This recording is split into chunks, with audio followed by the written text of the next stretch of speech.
안녕하세요. 10월 21일 수요일 한절 한끼 서정훈 목사입니다.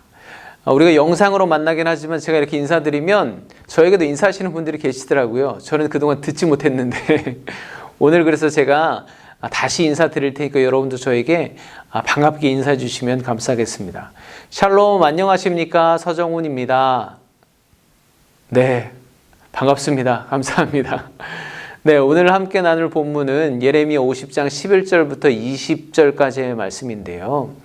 하나님께서 바벨론을 왜 심판하시는지, 또 반면에 바벨론의 심판은 이스라엘 백성의 회복이라고 말할 수 있겠죠. 그 내용을 담고 있는데 먼저 11절 말씀을 보도록 하겠습니다.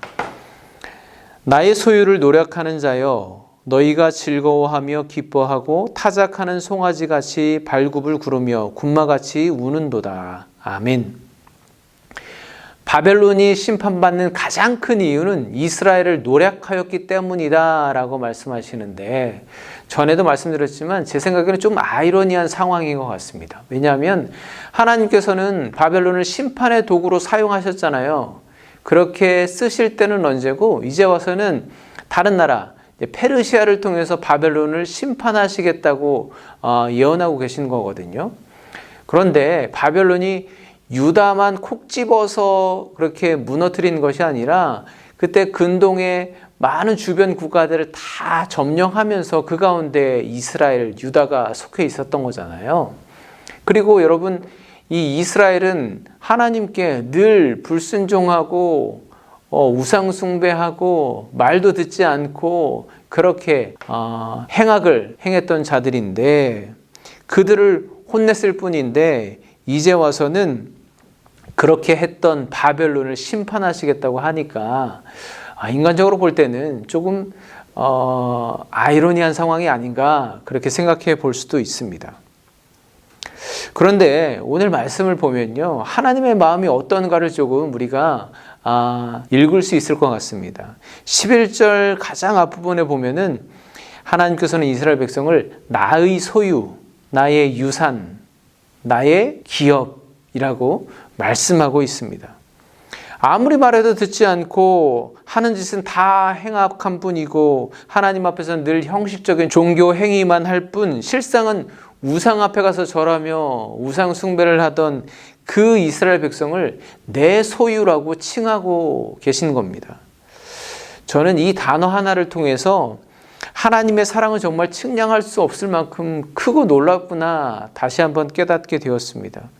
그렇게도 지질이 말도 안 듣고 그러다 정말 혼난다고 경고해도 들은 척도 안 하던, 지 멋대로 살던 그 백성들, 결국 나라도 빼앗기고 영토도 빼앗기고 왕은 두 눈이 뽑혀서 포로로 끌려가 있는 그 이방 나라에서 오합지졸로 살아가는 그 사람들을 나의 소유, 나의 분깃, 나의 유산이라고 말씀하시는 거잖아요. 왜 부모들이 밖에 나가면 자기 자식 자랑할 때가 가장 행복하지 않습니까? 네, 그렇지요. 네, 물론 자식은 그냥 존재하는 것만으로도 감사하고 정말 사랑스럽지만, 그 자식이 세상에서 남들보다 더 성공하고 더 잘 나가고 그러면 부모 어깨가 으쓱해지고 기분이 더 좋고 더 자랑하고 싶어지는 게 부모의 마음이 아닐까 생각해 봅니다.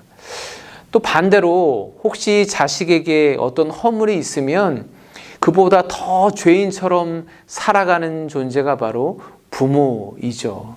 어쩌면 하나님은 당신에게 이 이스라엘 백성이 참 못난 허물 많은 자식과 같은 존재이기에 그들을 괴롭히고 짓밟으며 기뻐하고 조롱하는 바벨론을 더 용서하실 수 없지 않았을까 생각해 봅니다.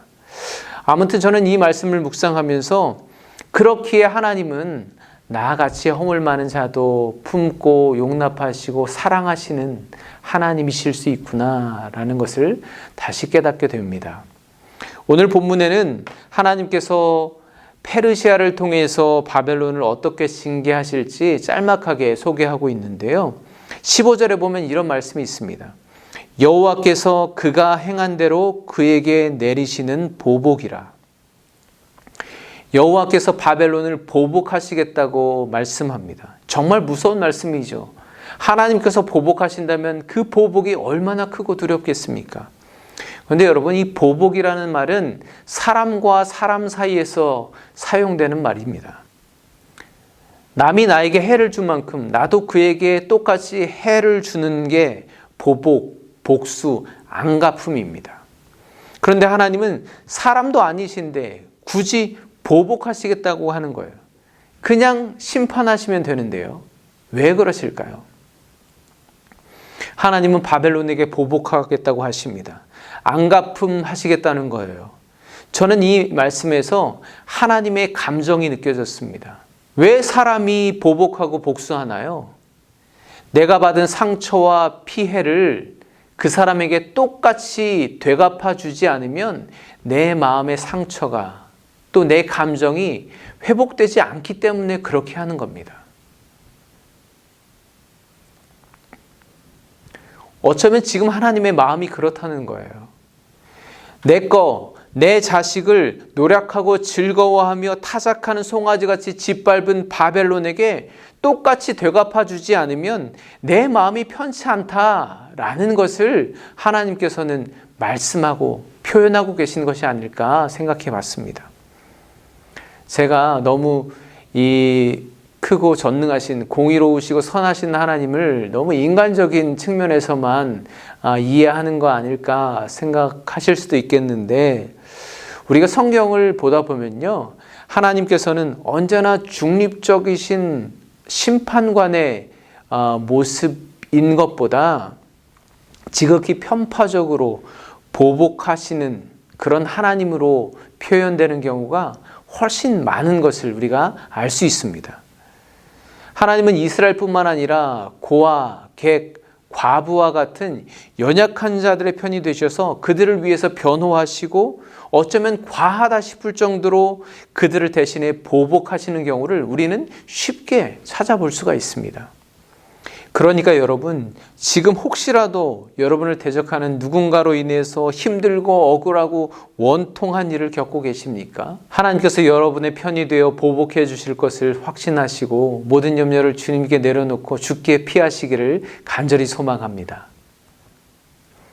오늘 말씀 뒷부분에 보면 하나님께서 이스라엘을 용서하시고 회복하실 것을 약속하시는데요, 시간 관계상 그 부분까지는 나누지 못하겠지만 말씀을 읽다 보면 하나님께서는 사랑하는 데 있어서만큼은 참 지혜롭지 못하신 것 같다라는 생각을 해보게 됩니다.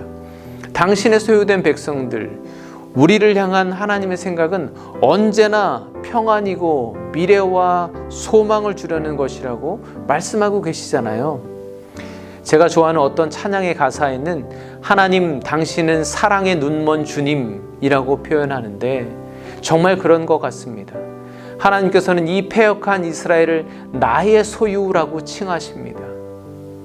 그런데 그들과 전혀 다를 바 없는 우리를 그럼에도 불구하고 용납하시고 우리의 아버지 되어주셔서 사랑해 주시는 주님, 그 주님을 더욱더 의지하시는 여러분 되시기를 간절히 소망합니다. 함께 기도하겠습니다.